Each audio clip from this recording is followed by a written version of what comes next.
Hello friends, संस्कार classes के online platform पे आपका एक बार फिर से स्वागत है। दोस्तों, हम पढ़ रहे थे संविधान सभा के प्रीवियस लेक्चर में हमने पढ़ा था किस तरह से हमारी संविधान सभा का पहली मीटिंग होती है, किस तरह से दूसरी मीटिंग और किस तरह से उद्देश्य प्रस्ताव के बाद में विभिन्न प्रकार की समितियों का गठन किया जाता है और समितियों के अध्यक्ष हमने पढ़े थे और आगे के संविधान निर्माण की प्रक्रिया को गति दी जाती है। दोस्तों, इसी सिलसिले में आज हम पढ़ने वाले हैं सबसे एक इम्पोर्टेंट समिति जिसका नाम है प्रारूप समिति। और प्रारूप समिति का गठन होता है, कौन से मेंबर होते हैं, मीनवाइल दोस्तों होता क्या है, हमारा भारत देश का विभाजन होता है और हमें स्वतंत्रता प्रदान की जाती है। तो किस तरह से ये योजना माउंटबेटन प्लान के तहत लाई जाती है, तो दोस्तों आज अपन डिटेल से इसका अध्ययन करते हैं। सबसे पहले मैं बात करूंगा दोस्तों प्रारूप समिति की, यानी कि हमारे संविधान निर्माण की प्रक्रिया में सबसे जो विभिन्न प्रकार की समितियों का गठन किया था उसमें सबसे इंपॉर्टेंट थी हमारी प्रारूप समिति। दोस्तों, प्रारूप समिति से संबंधित इंपॉर्टेंट फैक्ट आप ध्यान में रखिएगा। प्रारूप समिति में अभी हाल ही के एग्जाम में क्वेश्चन पूछा गया था कि प्रारूप समिति से संबंधित कौन सा तथ्य सही है या गलत है। एक तो सदस्यों के नाम आते हैं, दूसरा कि प्रारूप समिति में कितने सदस्य थे अध्यक्ष को मिला के और अध्यक्ष के अलावा, ये ध्यान रखना है। प्रारूप समिति के मैं कुल सदस्यों की बात करूं तो कुल 7 सदस्य थे, कुल 7 सदस्य थे। कुल 7 सदस्य होने का मतलब है एक तो आपका अध्यक्ष रहेगा और प्लस आपके 6 मेंबर अदर थे इसके।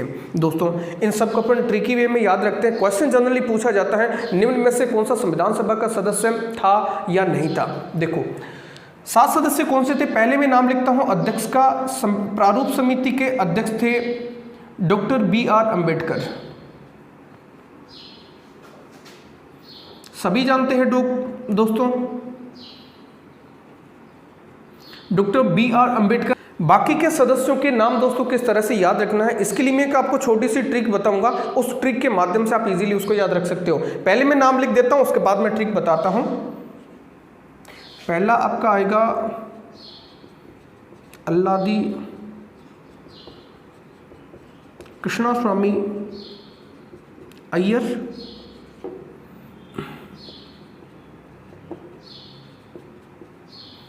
कन्हैया लाल माणिक लाल मुंशी, जिसे अपन कहते हैं KM मुंशी। इसके बाद में अगला दोस्तों था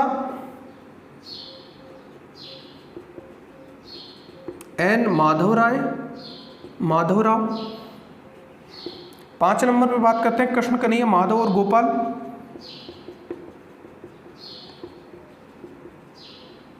N गोपाल स्वामी अयंगर। 6 नंबर पे दोस्तों मैं बात करूं TT कृष्णमाचारी। 7वें नंबर पे सैयद मोहम्मद सादुल्ला।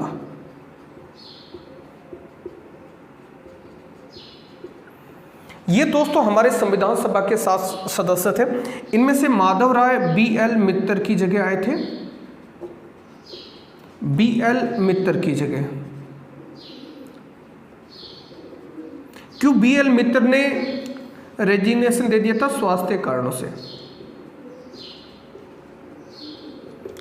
कारणों से त्याग पत्र दे दिया था। ओके, इसके बाद में मैं बात करूं TT कृष्णमाचारी।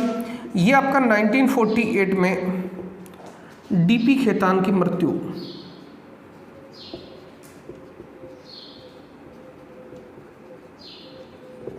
DP खेतान की मृत्यु के बाद में आए थे, यानी कि कृष्ण कन्हैया माधव और गोपाल। कृष्ण कन्हैया माधव और गोपाल।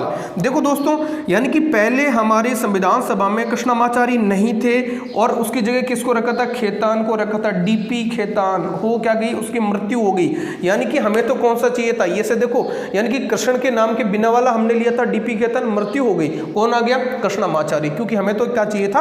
कृष्णा चाहिए। ध्यान रखे कृष्णा 2 थे, एक तो कृष्णमाचारी था और ये भी कृष्ण अल्लादी कृष्णा स्वामी अय्यर थे और ये थे आपके कृष्णमाचारी थे। ओके, दूसरी जगह देखो देखो सर, माधव का जो अपना था, माधव भी किसकी जगह थे, BL मित्र का। इनका नाम भी कृष्ण भगवान से मिलता जुलता नहीं था, तो इसकी जगह किसको, इसको त्यागपत्र देना पड़ा और इसकी जगह आने वाले व्यक्ति कौन से थे, माधव थे। तो दोस्तों इस तरह से एक ये ट्रिक है जिसके माध्यम से आप याद कर सकते हो और एग्जाम में थोड़ा कॉन्फिडेंस बिल्डअप होता है जब भी इस तरह की ट्रिकों से आपको याद रहता है। बाकी कॉन्सेप्ट पे मेन हमें फोकस होना चाहिए। ओके दोस्तों, अब देखते हैं किस तरह से एक ट्रिक के साथ में इसको याद किया जा सकता है। सबसे पहले जानते हैं कि डॉक्टर BR अम्बेडकर इसके अध्यक्ष थे। इसके बाद में एक मॉमडन सदस्य था जिसका नाम था सैयद मोहम्मद शादुल्ला, जिसका नाम था सैयद मोहम्मद शादुल्ला। ओके, बाकी के जितने भी दोस्तों लोग थे उनका कृष्ण भगवान के नाम से जुड़ा हुआ है, यानी कि कृष्ण, कन्हैया, माधव और गोपाल। देखो ओके, देखते हैं दोस्तों, अब इस तरह से याद रख सकते हैं। पहले तो BR अम्बेडकर इसके अध्यक्ष थे, इसके अलावा 6 और मेंबर थे। 6 में से एक आपका रह जाता है, वो सैयद मोहम्मद शादुल्ला। बाकी 5 को देखिएगा, कृष्ण, कन्हैया, माधव और गोपाल। कृष्ण, कन्हैया, माधव और गोपाल, कृष्ण 2 हैं, एक तो TT कृष्णमाचारी जो कि DP खेतान की जगह आए थे। ओके, इसके बाद में कृष्ण पहला कौन सा था, अल्लादी कृष्णा स्वामी अय्यर। उसके बाद में कृष्ण कन्हैया यानी कि कन्हैया लाल माणिकलाल मुंशी। उसके कृष्ण कन्हैया माधव N माधव राव, और कृष्ण कन्हैया माधव और गोपाल यानी कि N गोपाल स्वामी अयंगर। तो इस तरह से इन सारे नामों को हम याद रख सकते हैं। ये question very very important exam में पूछा जाता है, निम्न में से कौन सा प्रारूप समिति का अध्यक्ष था, कौन सा प्रारूप समिति का सदस्य था या नहीं था। अब अगली इंपॉर्टेंट है, हमारी प्रारूप समिति की जो स्थापना की जाती है वो 29 अगस्त 1947 को की जाती है, यानी कि 29 अगस्त 1947 को दोस्तों की जाती है। ध्यान रखिए दोस्तों, हमारी समितियों का जब गठन किया जा रहा था, दूसरी तरफ से हमारा भारत विभाजन और भारत की स्वतंत्रता का कार्यक्रम भी चलता है। यहाँ पे 2 चीजें हमें पैरेलल में पढ़नी पड़ेगी, किस तरह से संविधान निर्माण की प्रक्रिया आगे बढ़ती है और किस तरह से भारत पाकिस्तान के विभाजन की प्रक्रिया और हमारे आजादी की, सत्ता ट्रांसफर की और हमारे मंत्रिमंडल की प्रक्रिया चलती है। दोस्तों अब हम चर्चा करने वाले हैं एक ऐसे ऐतिहासिक योजना के बारे में जिसका नाम है माउंटबेटन योजना। माउंटबेटन योजना के तहत किस तरह से भारत और पाकिस्तान का बंटवारा किया जाता है और किस तरह से भारत को पावर ट्रांसफर की जाती है, यानी कि सत्ता का हस्तांतरण किया जाता है। मैं बात करता हूं माउंटबेटन योजना।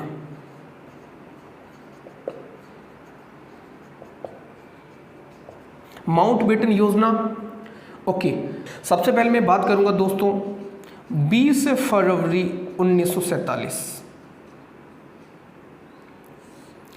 इस समय घोषणा करते हैं ब्रिटिश प्राइम मिनिस्टर जिनका नाम होता है क्लीमेंट एटली। क्लीमेंट एटली घोषणा करते हैं कि हम 30 जून 1948 तक हम भारत को पावर ट्रांसफर कर देंगे, यानी कि भारत को पावर ट्रांसफर कर देंगे और भारत को हम स्वतंत्र राष्ट्र घोषित कर देंगे यदि मुस्लिम लीग और कांग्रेस के बीच में संधि हो जाती है, समझौता हो जाता है, उनके बीच का गतिरोध दूर हो जाता है, तो हम इससे पहले भी इंडिया को पावर ट्रांसफर कर देंगे। ऐसी बात कौन करता है, क्लीमेंट एटली। ये घोषणा करते हैं 20 फरवरी 1947 को। दोस्तों इसी गतिरोध को दूर करने के लिए तथा कांग्रेस और मुस्लिम लीग के बीच में समझौता करने के लिए कि किस तरह से इनके बीच के कंक्लूजन को निकाला जा सकते, गतिरोध को दूर किया जा सकते, किस तरह से एक ही राष्ट्र और एक ही संविधान सभा के रूप में इसको स्थापित किया जा सके। दोस्तों इसके लिए यहाँ के जो तत्कालीन वॉइसरॉय जो होते हैं, यहाँ के वॉइसरॉय वेवेल होते हैं, वेवेल को रिप्लेस कर दिया जाता है और वेवेल की जगह भेज दिया जाता है लॉर्ड माउंटबेटन को। और लॉर्ड माउंटबेटन को भेजने का तात्पर्य था मुस्लिम लीग और कांग्रेस के बीच में संधि या फिर किसी भी तरह से समझौता करके एक ही इसी संविधान सभा और एक ही राष्ट्र के रूप में स्थापित करना। ओके दोस्तों जब माउंटबेटन इंडिया में आते हैं तो मुस्लिम लीग के जितने बड़े नेता होते हैं और कांग्रेस के जो बड़े लीडर्स होते हैं उनके बीच में एक बातचीत होती है। उस बातचीत के बाद में माउंटबेटन इस कंक्लूजन पे पहुंचते हैं कि अब किसी भी सूरत में मुस्लिम समुदाय और जो हिंदू समुदाय यानी कि कांग्रेस और मुस्लिम लीग एक साथ में नहीं रह सकती, एक साथ में बैठ के संविधान का ना तो निर्माण कर सकती हैं और न ही बने हुए संविधान के अकॉर्डिंग आगे की शासन प्रणाली को एक साथ में चला सकती हैं। ये कंक्लूजन पे पहुंच जाते हैं लॉर्ड माउंटबेटन। इसी आधार पे लॉर्ड माउंटबेटन 3 जून 1947 दोस्तों वेरी वेरी इंपॉर्टेंट है, 3 जून 1947 को एक प्रस्ताव पास करते हैं, एक योजना प्रस्तुत करते हैं, एक योजना प्रस्तुत करते हैं और दोस्तों वो योजना इतिहास में माउंटबेटन योजना के नाम से फेमस होती है। इस योजना से संबंधित क्या प्रावधान थे हम देखते हैं, लेकिन उससे पहले हम जानते हैं इस योजना से संबंधित 4 जुलाई 1947 को एक विधेयक रखा जाता है ब्रिटिश पार्लियामेंट में। कहां पे रखा जाता है? ब्रिटिश संसद में।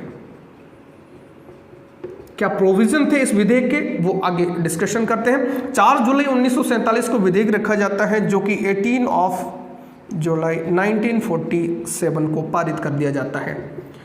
देखो इस योजना के तहत कहा गया था कि 15 अगस्त 1947 को भारत तथा पाकिस्तान नामक के 2 नए राष्ट्र अस्तित्व में आएंगे। इस योजना पारित हो जाती है और इसके अकॉर्डिंग क्या हो जाता है? 15 अगस्त 1947 को भारत तथा पाकिस्तान 2 नए राष्ट्र अस्तित्व में आएंगे। 15 अगस्त 1947 को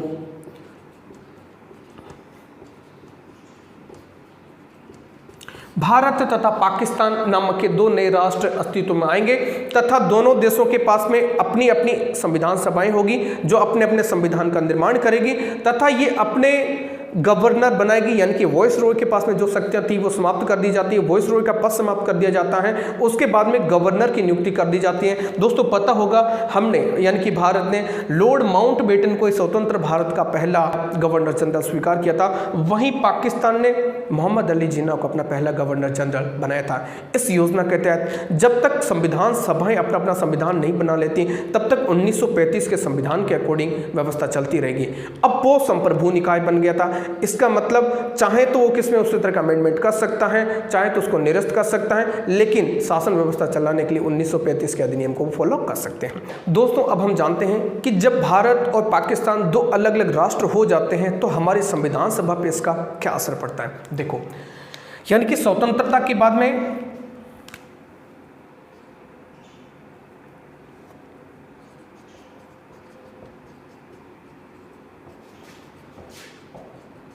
भारत पाक विभाजन 1947 के बाद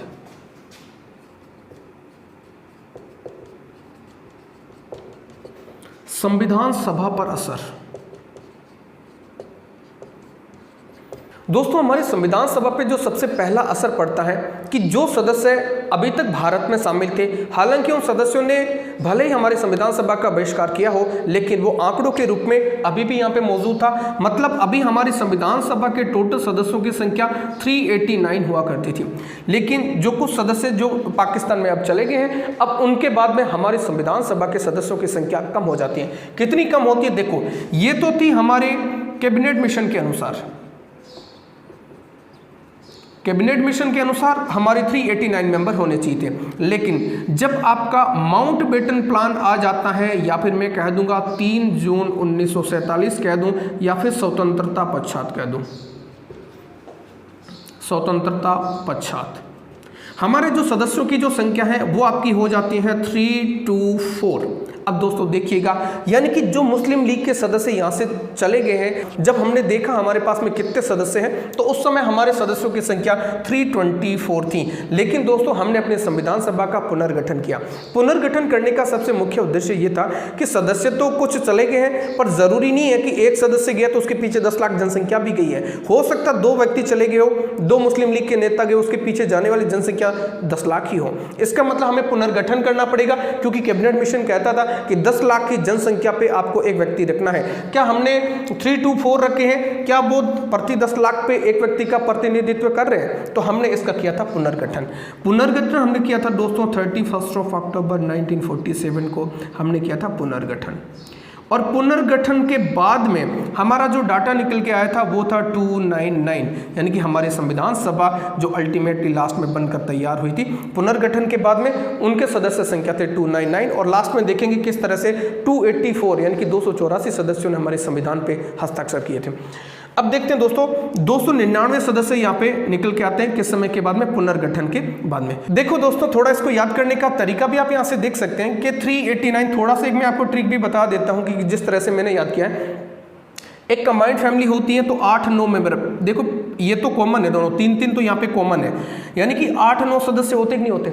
जब अलग हो जाता है, मतलब बात की बात करते हैं, जब पाकिस्तान अलग हो गया तो हम 2 हमारे 2, यानी कि 2 और 2 कितने हो जाते हैं, 2 और 2 4, हम 2 हमारे 2 कितने हो गए 4, यानी कि आपके 2-4, यानी कि 3-2-4 मेंबर रह गए। ओके, जब 2 भाई अलग अलग हो जाते हैं तो 99 का चक्कर होता कि नहीं होता। मतलब ये उसमें होड़ लगी रहती कि मैं ज़्यादा प्रोग्रेस करूँ, ये चाहता मैं ज़्यादा प्रोग्रेस करूँ, जैसे इंडिया पाकिस्तान के बीच में चली रहती है, जो टसन 1947 में शुरू हुई थी वो अभी भी कंटिन्यू है, यानी कि ये चाहता मैं ज़्यादा, यानी कि 99 का चक्कर चलता है, यानी कि 2 के बीच में जब 2 अलग अलग होते हैं तो 99 का चक्कर चलता है, यानी कि 299 ये आपकी लास्ट में अल्टीमेटली जो हमारे संविधान सभा के सदस्यों की संख्या थी।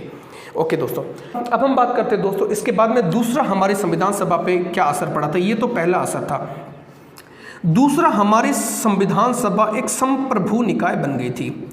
संप्रभु निकाय बन गई थी। संप्रभु निकाय का मतलब होता है कि जो भी डिसीजन लेगी हमारी संविधान सभा अपने अकॉर्डिंग लेगी, यानी कि अब ब्रिटिश का कोई भी हस्तक्षेप नहीं रहेगा, या फिर किसी भी टाइप के कोई भी रूल्स रेगुलेशन या फिर विधि का उस पर कोई प्रेशर नहीं रहेगा। जो भी कानून बनाएगा अपने अकॉर्डिंग बनाएगा, 1935 के नियम को फॉलो करे, उसमें संशोधन करे, सारी पावर हमारे पास में आ गई है, क्योंकि हमारी ऑटोनॉमस बॉडी बन गई है, संप्रभु निकाय बन गई है, सोवन बॉडी बन चुकी है हमारी संविधान सभा। किसके बाद में? स्वतंत्रता के बाद में। इसके बाद में दोस्तों जो सबसे इंपॉर्टेंट पॉइंट है उसको समझिए, यानी कि हमारी संविधान सभा एक विधायी निकाय के रूप में अस्तित्व में आई है, यानी कि हमारी विधायी निकाय बन गई है। विधायी निकाय को मैं कह दूं, यानी कि एक संसद की तरह काम किया है इसने, संसद की तरह स्थापित हो चुकी है। कौन हो चुकी है? हमारी संविधान सभा। हमारी संविधान सभा एक संसद के रूप में स्थापित हो चुकी। कैसे दोस्तों? देखो, यानी कि स्वतंत्रता से पहले हमारी संविधान सभा का कार्य मात्र संविधान निर्माण करना था। मैं बात यहाँ पे लिख लेता हूं, संविधान सभा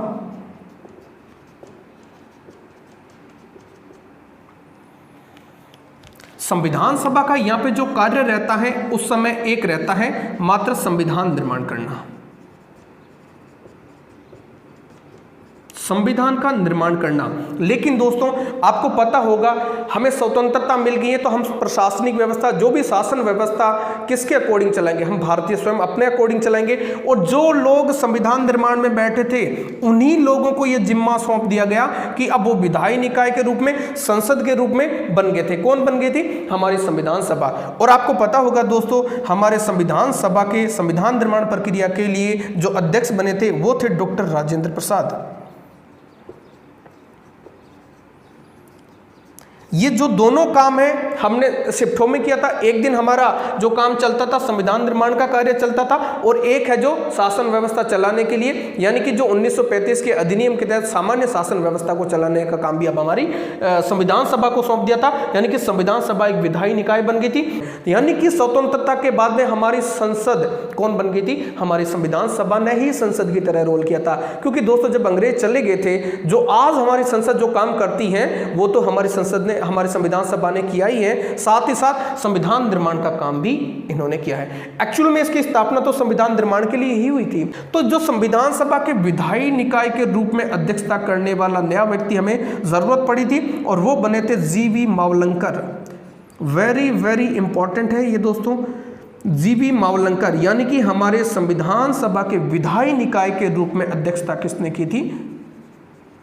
यानी कि हमारी संविधान सभा के अब दो कार्य हो चुके दोस्तों, फिर से समझिएगा। एक संविधान निर्माण करना तथा एक 1935 के अधिनियम के तहत सामान्य जो व्यवस्था है उनको चलाए रखना, उनको लागू करना। यानी कि जब भी हमारा संविधान निर्माण के लिए बैठेंगे तो उसके अध्यक्ष तो हमने दूसरी मीटिंग में ही चुन लिया था, किसको? डॉक्टर राजेंद्र प्रसाद को। अब यहाँ पे क्या विधायी निकाय, ये दूसरा काम, इस पर ज्यादा बर्डन हो जाता, तो इन्होंने कहा कि जब भी हम विधायी निकाय के रूप में हमारी संविधान सभा काम करेगी तो उनके जो हमारे अध्यक्ष है वो जीवी मावलंकर जी को बना दिया जाए। तो इसका अध्यक्ष बन गए थे जीवी मावलंकर, किसके? हमारी विधायी निकाय के रूप में। ये संविधान निर्माण के लिए हम संविधान सभा का जो एक्चुअल वर्क था उसके लिए पहले से बन चुके थे। ओके दोस्तों, अब अगले वाले लेक्चर में हम देखेंगे किस तरह से BN राव के प्रारूप पे हमारी जो प्रारूप समिति है वो डिस्कशन करती है, उन पर विचार विमर्श करती है और एक संशोधित प्रारूप हमारी संविधान सभा के समक्ष रखती हैं। हमारे संविधान सभा के समक्ष जब रखती हैं तो उसके बाद में हमारी संविधान सभा वापस उसमें जो अमेंडमेंट होता है, जो करेक्शन होता है, जो सुझाव होता है वो देके वापस प्रारूप समिति को देते हैं और फिर से प्रारूप समिति एक नया प्रारूप बनाती है। ये इस तरह की प्रक्रिया चलती है दोस्तों। मीनवाइल हम अगली क्लास में ये भी देखेंगे हमारा स्वतंत्र भारत का पहला मंत्रिमंडल किस तरह से अस्तित्व में आता है। क्योंकि देखो दोस्तों, जब पहले तो हमारे इन लोगों का काम संविधान निर्माण का ही था, अब जब देश आजाद हो गया तो हमारा अपना प्रधानमंत्री बन गया था जिसको शपथ लॉर्ड माउंटबेटन ने दिलाई थी। इसके बाद में दोस्तों आप देखोगे इसके बहुत सारे मंत्री हमारे बने थे, जैसे कि मैं मंत्रियों की बात करूं तो आपके गृह मंत्री सरदार वल्लभ भाई पटेल बन गए थे, शिक्षा मंत्री मौलाना अबुल कलाम आजाद को बना दिया गया था, उसी टाइप से रेलवे मंत्री जॉन मथई को बना दिया था, स्वास्थ्य मंत्री अमृता कौर को बना दिया था। इस तरह से हमारा अपना एक मंत्रिमंडल बन गया था। अगले वाले लेक्चर में हम जानेंगे स्वतंत्र भारत का पहला मंत्रिमंडल क्या था, उसके बाद में किस तरह से संविधान निर्माण की प्रक्रिया आगे बढ़ी थी। इसके बाद में हमारी संविधान सभा से दोस्तों जितने भी तथ्य निकल के आते हैं उन सारे तथ्यों के बारे में हम चर्चा अगले वीडियो में ऑलमोस्ट कर लेंगे। फ्रेंड्स, यदि आपको लगे कि वीडियो आपके लिए हेल्पफुल है तो आप इसको शेयर कीजिएगा और यदि आपको अच्छा लगा हो तो इसको लाइक कीजिएगा और यदि वीडियो पसंद ना आए तो दोस्तों इसको डिसलाइक कीजिएगा और नीचे कमेंट बॉक्स में आप रिप्लाई कीजिएगा क्यों वीडियो आपको पसंद नहीं आया। हम आपकी डिमांड को कंप्लीट फुलफिल करेंगे दोस्तों, हम और बेटरमेंट के साथ में आपके सामने पेश होंगे। थैंक यू सो मच दोस्तों हमारे साथ में बने रहने के लिए।